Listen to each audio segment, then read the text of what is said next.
That night, the world felt like it had fallen into a deep sleep. The clock quietly ticked past midnight as I curled up on my familiar sofa, a warm mug of herbal tea nestled in my hands. Soft amber light spilled across the shaggy rug, and a gentle piano tune hummed from a small Bluetooth speaker by the window. The silence in the house was so complete. I could hear the wind brushing through the trees outside. And then knock, knock, knock, a sound at the door. Light but clear, like a whisper pulling me from a dream. I froze. This late? Who knocks on a door at midnight? I thought maybe I imagined it.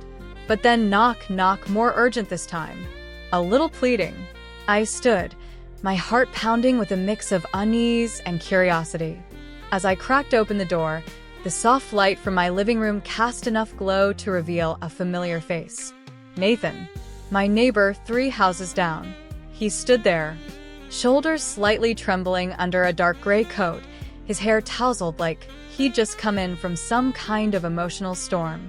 His eyes met mine, hesitant, heavy, carrying a sadness that didn't have a name.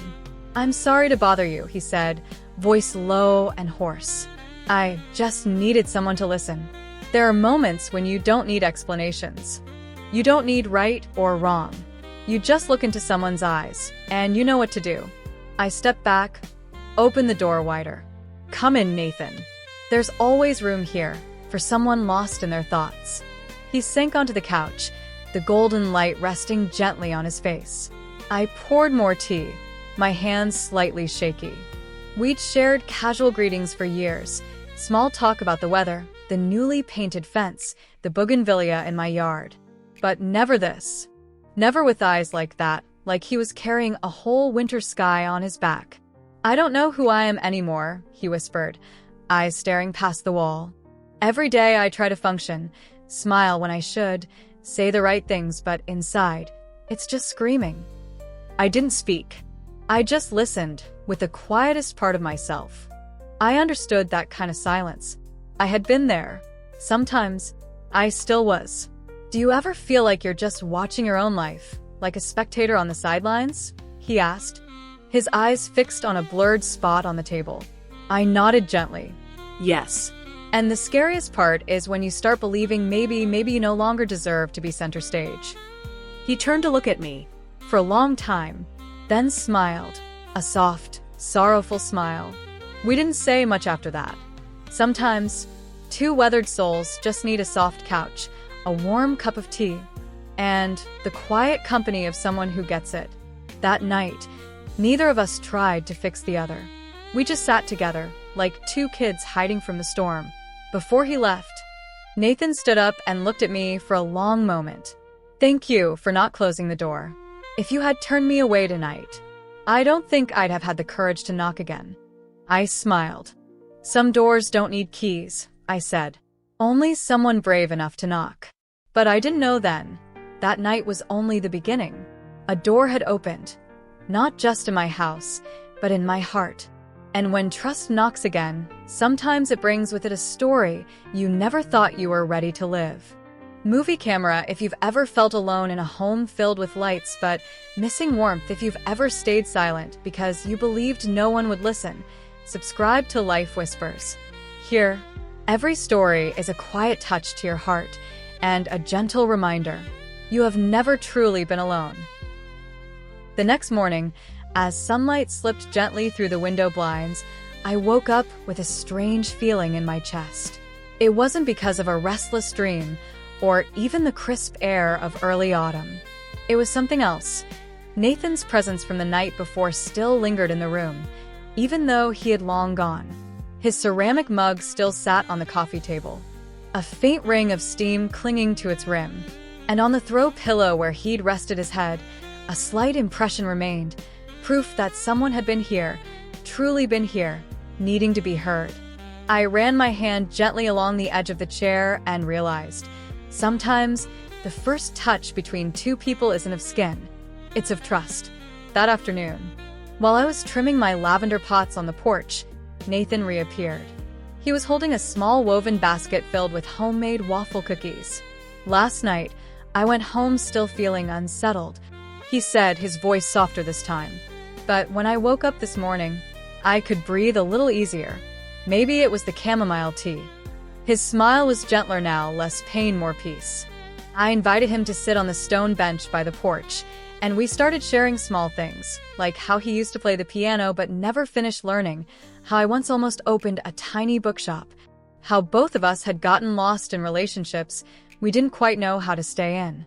"What do you think makes people stay silent?" he asked, his gaze drifting toward the rooftops across the street. "Even when their hearts are screaming?" I replied, "Because they're afraid no one's really listening. And nothing hurts more than telling the truth of your heart and being met with silence." Nathan nodded. "I once loved someone. She told me I was a good man, but I always went quiet when she needed me most. I never argued back because she was right. I didn't know how to stay through presence alone." He paused, then looked at me with a kind of honesty that makes you want to breathe slower. "But last night, when you opened the door, I realized sometimes just a pair of eyes willing to truly listen can stop someone from falling apart." We didn't touch.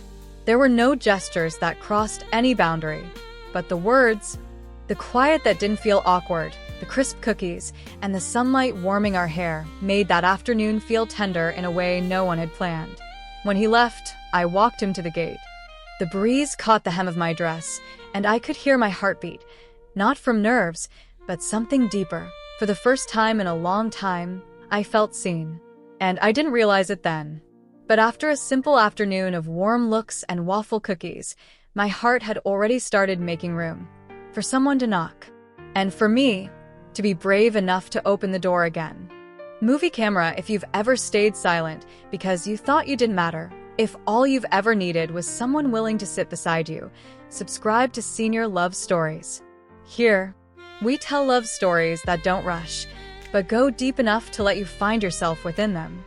3 days after Nathan brought the waffle cookies, I saw him standing quietly on my front porch again, this time holding a different basket, filled with fresh herbs and a jar of honey.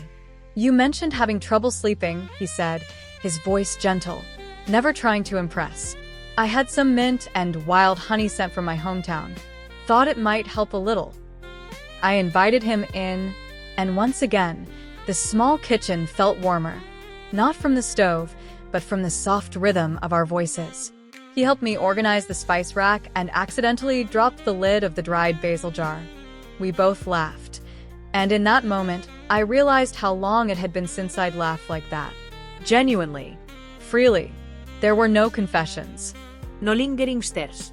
Just small, sincere acts of care, like the way he leaned down to wipe a drop of water off the table, or the way he asked me what kind of tea I liked and quietly remembered. I started feeling something strange, but it was a gentle kind of strange.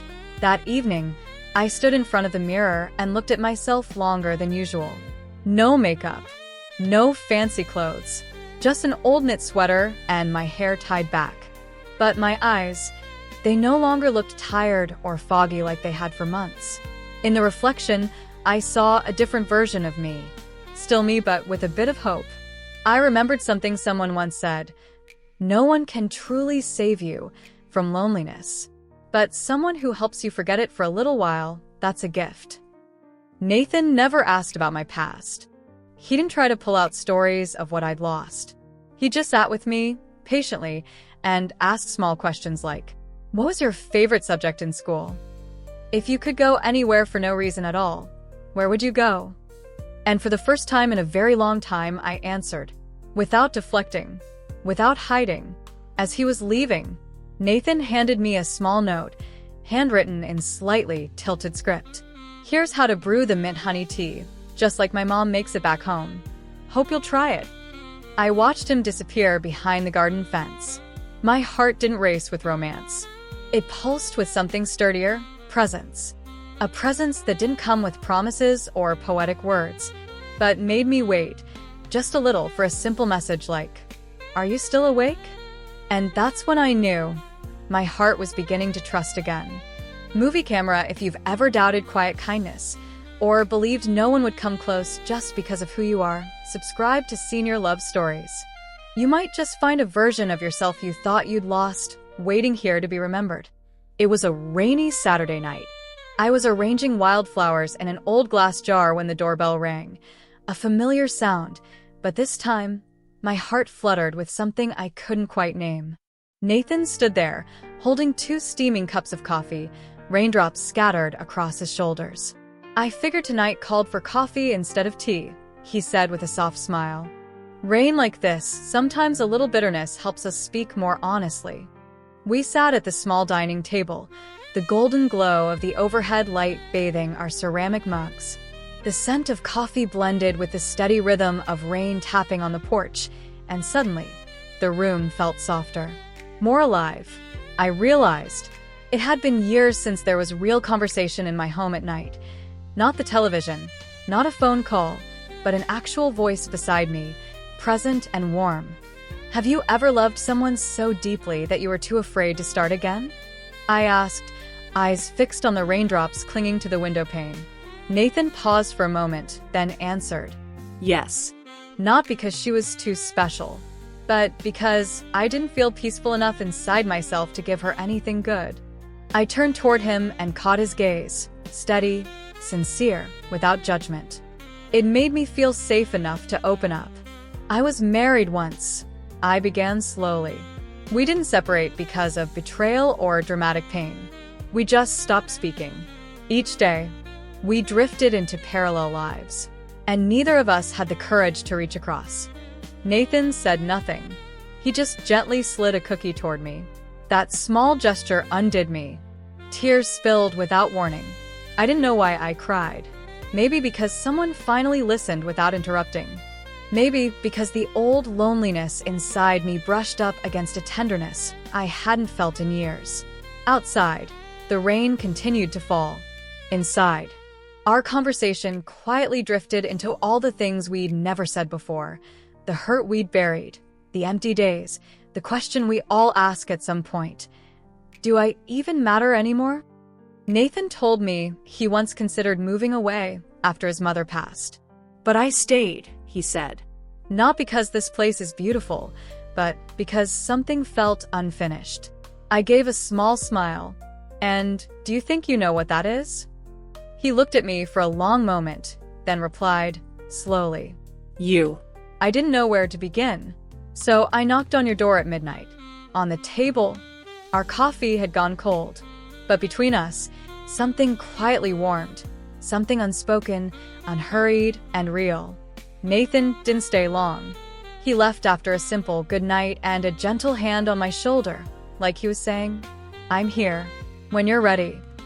Not everyone who knocks on your heart at midnight comes to break it. Some come just to sit quietly beside it, set down a cup of coffee, and wait for you to share the words you've never dared to say out loud.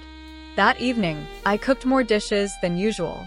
Not because I was especially hungry or had too much time on my hands, but because of a strange feeling like someone was about to visit, like my heart was about to let someone in.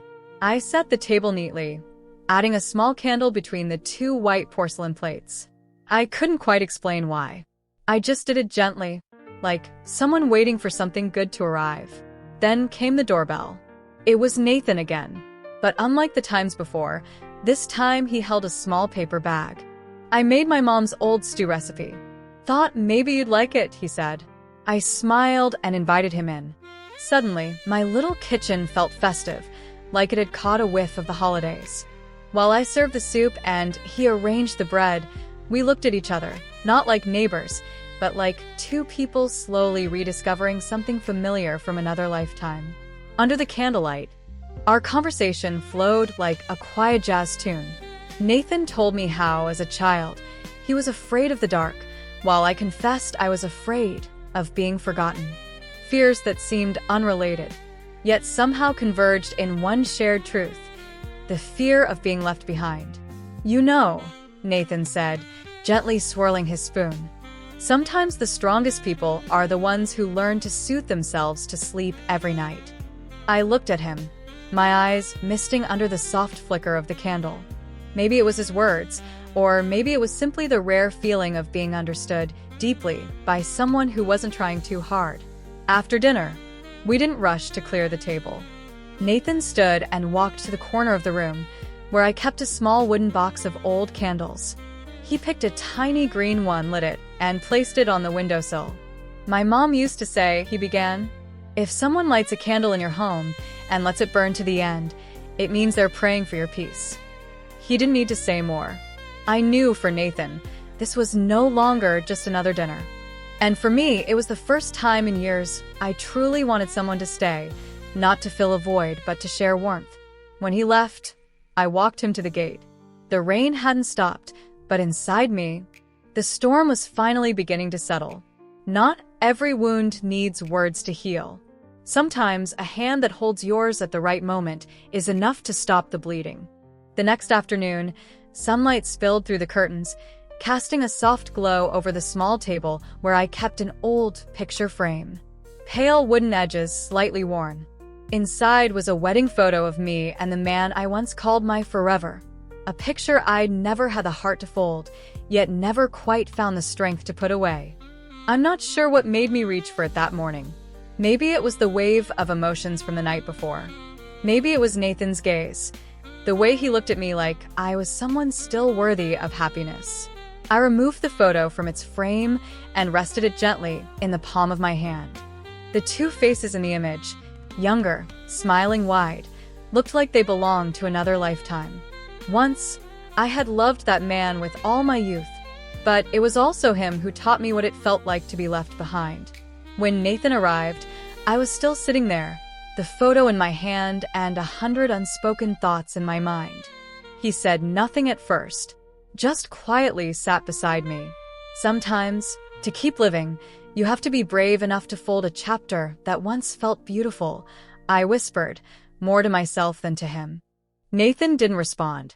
He simply reached out, gently took the photo, and without asking or judging, folded it in half, carefully, tenderly, then placed it into the bottom drawer of the table. "I don't want to erase it," he said softly.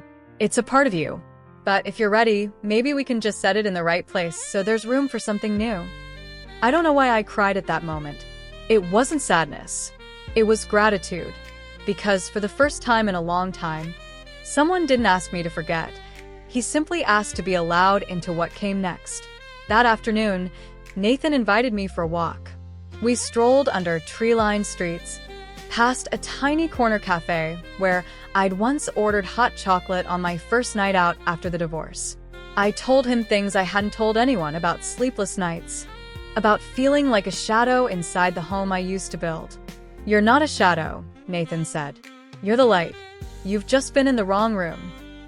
And that line, more than any grand romantic confession I'd ever heard, stayed with me. That night, he walked me home. No kiss, no rush, just a small card slipped into my hand. "If you ever need someone who listens, I'm still here."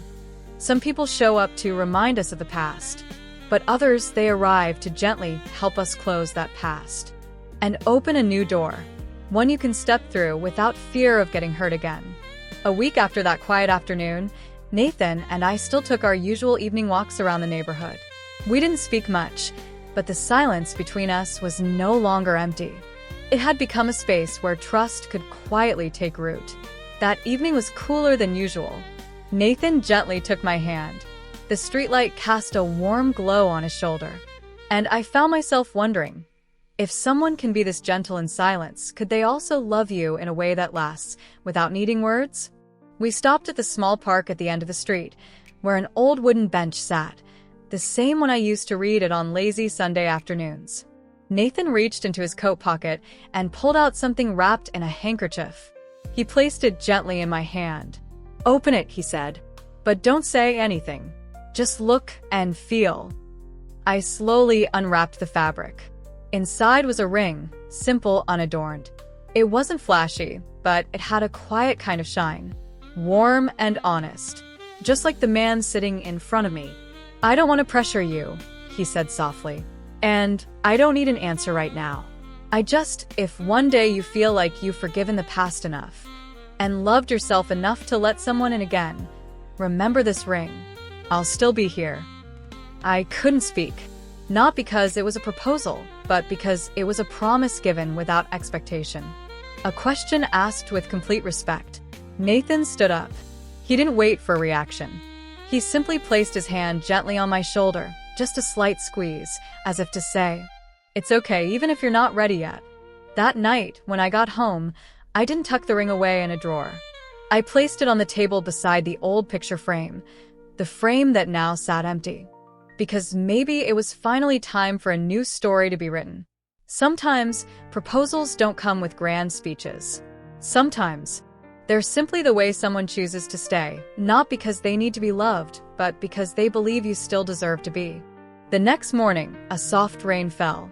Not the loud, pounding kind, but the gentle kind, like the sky whispering to the earth, "Today, rest a little." I stood by the window, my fingers tracing the edge of the ring still sitting on the table.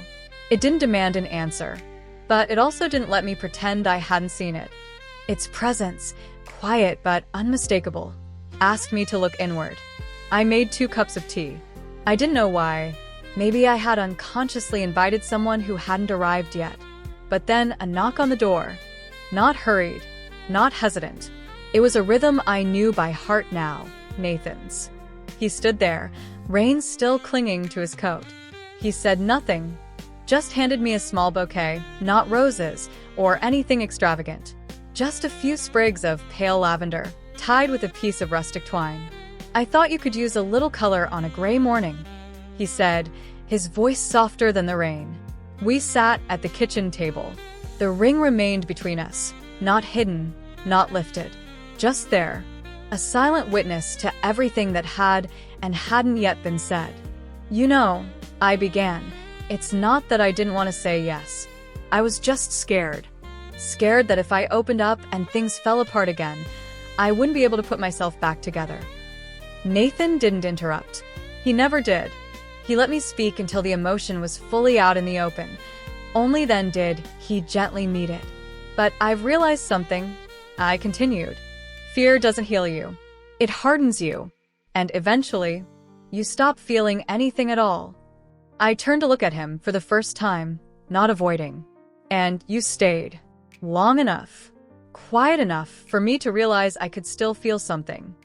He smiled faintly. "I never came to pull you out of the dark. I just wanted to be a small light in case you ever needed it."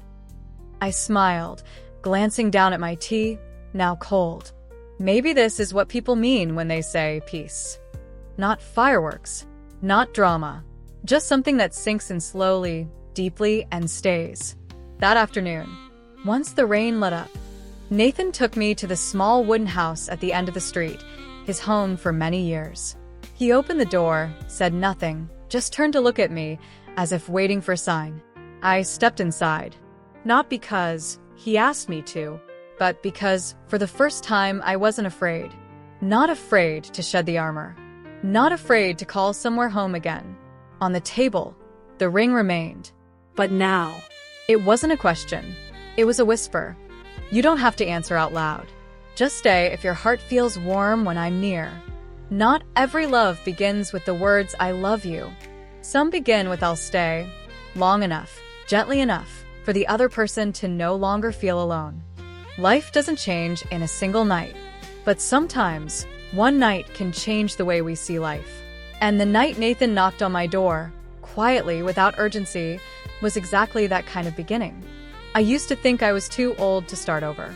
That love was a privilege reserved for the young, bright, intense, fleeting. But Nathan taught me something different. Real love doesn't arrive to set you on fire. It comes to warm you, gently, patiently, and long enough to melt the cold that's settled in over the years. There are pieces of the past we believe will never heal. But sometimes a look, a quiet moment, or a cup of tea placed at just the right time can stir the heart back to life. No grand gestures, just someone kind enough to touch what's broken without making it hurt more. Nathan never promised happiness. He simply showed up, like a true friend, not to fix me, but to stay with me while I healed. And sometimes that's all we really need. If you've ever had a ring sitting on the table, not because you were forced to choose, but because someone believed in your worth enough to wait, then you know. Love isn't measured by flowers, gifts, or romantic words. It's measured by time and presence.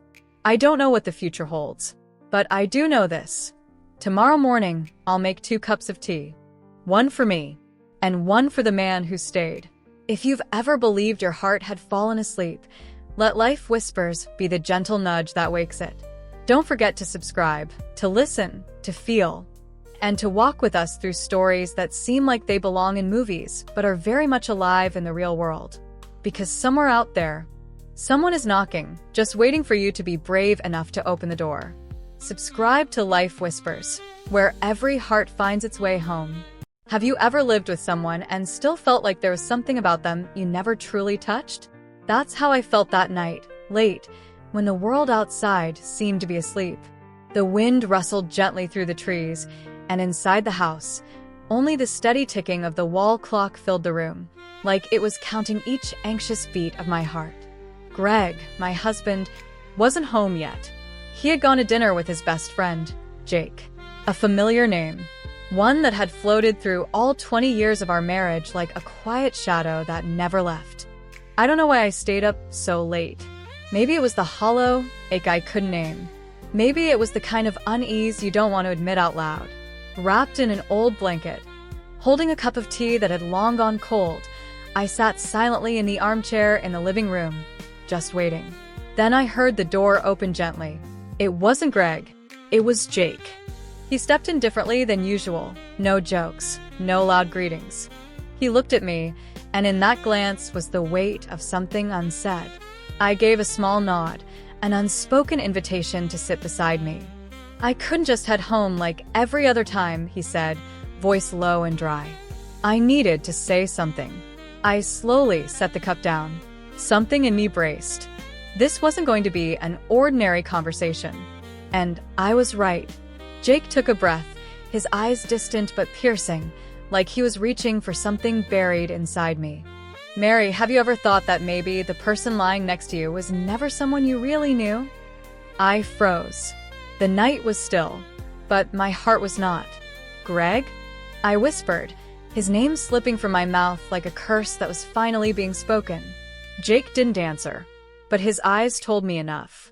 Whatever was coming next, there would be no going back. I couldn't hear anything anymore, just the wind scraping against the windows. And then Jake said it like a hammer against the casket of my past. Some secrets are buried so deep, even the person carrying them forgets they exist. But if you don't know, you'll spend your whole life inside a beautiful lie. I didn't ask him anything else, because I knew what he gave me that night wasn't an explanation. It was a door, slightly open, and it was up to me to walk through it, with Greg, with our marriage. Direct hit if you've ever believed long marriages are safe, steady ground. Listen again. There are sighs in the dark that speak louder than words. Subscribe to Senior Love Stories, where love doesn't end with youth, and the truth is never too late to face. And as I turned to look at Greg, asleep, unaware, I realized, maybe, I never really knew the man I married at all. I never thought a bowl of soup could make me feel alive again. But that night, when I opened the door and saw Ben, my neighbor, the one I'd only exchanged nods with over the fence, standing there with a paper bag in hand, I knew this wasn't just another evening. "Hi, Martha," he said, his voice deep and warm, laced with hesitation, but sincerity too. "I heard you haven't been feeling well. I made some soup and thought, maybe you could use a little." I froze, not because of his words, but because of his eyes. In them, I saw something I hadn't felt in a long time: attention, genuineness, and a hint of concern. I took the bag, my hands trembling, as if I'd just touched something soft in a part of myself I thought had gone numb. "Thank you, Ben," I said, my voice low. "I honestly don't know what to say." He just gave a small smile, nodded and said, "It's nothing. I'm just next door if you need anything." I closed the door and stood in the hallway bathed in soft, yellow light. The bowl of soup in my hands now felt sacred, not because it was delicious, I hadn't even tasted it, but because it had been offered out of simple kindness. In a world where everyone seems too busy to look beyond themselves, to be seen, really seen, is nothing short of a miracle.